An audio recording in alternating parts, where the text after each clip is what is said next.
বিয়ের পর থেকেই স্বপ্ন দেখে আসছি, আর এবার বিবাহবার্ষিকীতে হাজব্যান্ড আমার সেই স্বপ্নটা মানে পূরণ করলো গো। এই বিবাহবার্ষিকীতে ভগবান চাইলে সব কিছুই হয়। বিয়ের পর থেকেই দেখে আসছি সুন্দর একটা ডাইনিং টেবিল হবে। মোবাইলে মানে দেখলেই স্ক্রিনশট নিয়ে রাখি, অনেক অনেক সুন্দর সুন্দর ডাইনিং টেবিল অনেকের দেখি কিনতে।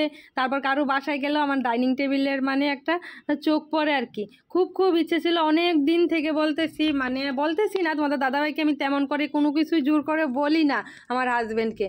তারও কিন্তু অনেক শখ, সে অনেক বেশি পরিশ্রম করে, অনেক মানে সৎ পথে রোজগার করে, অনেক বেশি পরিশ্রমী, কোনো সময় ক্লান্ত মনে করে না জানো, এতটা পরিশ্রম করে। যাই হোক, তারও শখ, সে মানে অনেক কিছুর শখ, বাসার প্রত্যেকটা জিনিস তার শখের বা তার পছন্দেরই কিন্তু।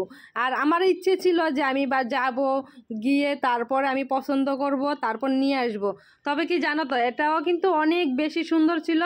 আর আমি অনেক অনেক বেশি খুশি এই ডাইনিং টেবিলটা পেয়ে, বিবাহবার্ষিকীর গিফটটা পেয়ে আর কি। একদম সারপ্রাইজ, আগে বলেনি টেবিল যে নিয়ে আসবে ডাইনিং টেবিল, জানো তো আমাকে সারপ্রাইজ দিল। গত বছর তো ওই যে সোনার জিনিস পেয়েছিলাম, আর এবার এই ডাইনিং টেবিলটা বেশ ভালোই লাগতেছিল।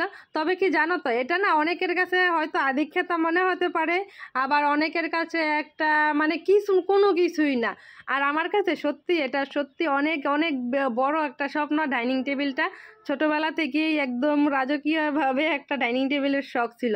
তবে কি জানো তো, আমার না ইচ্ছে ছিল আর একটু কাজ কমের মধ্যে নিব, মানে আমার ইচ্ছে ছিল। আর এত কাজ নিয়ে আসছে তোমাদের দাদাভাই, এটা সত্যি কথা, যত্ন করে রাখতে কিন্তু অনেক বেশি কষ্ট হয়ে যাবে। আর এত কাজ মানে ভিতরে ময়লা আটকে গেলে কিন্তু আর বের করা যাবে না আমার মনে হচ্ছে। তার মধ্যে একটু বিরিয়ানিও নিয়ে আসলো, আর আজকে হলো আমাদের বিবাহবার্ষিকী, সেই জন্য আজকে ভিডিওটা দিচ্ছি। আর আজকে হলো মানে শুক্রবার, আজকে তো আবার অক্ষয়া তিথি, মানে এটা ছিল আমার আরো 2-3 দিনের আগে ভিডিও গো, আমি দেইনি মানে বিবাহবার্ষিকী দিব সেই জন্য এটা রেখে দিয়েছিলাম আর কি। এর মধ্যে তোমাদের দাদাভাই খেতে বসলো, কি বলে জানো তো, এই টেবিলের আলু ভর্তা দিয়ে খাইলেও শান্তি। সেই আর কার কি মন্তব্য আছে?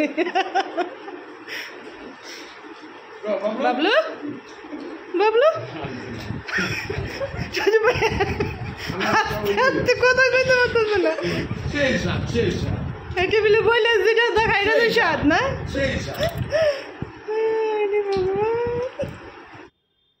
সবার খাওয়া দাওয়া শেষ, এখন আমি আবার পরিষ্কার করে একটু দেখে নিচ্ছি। আমি এখনো খাইনি গো, তোমাদের দাদাভাই ফ্রেশ হয়ে নিয়েছে, মানে আমি এখন খাবো। সবার যারা যারা নিয়ে আসছিল তাদেরকে আগে খাইয়ে নিল, আর আমি একটু হাত দিয়ে দেখতেছিলাম, একটু ডং ফং করতেছিলাম, তোমাদের দাদাভাইকেও বলতেছিলাম।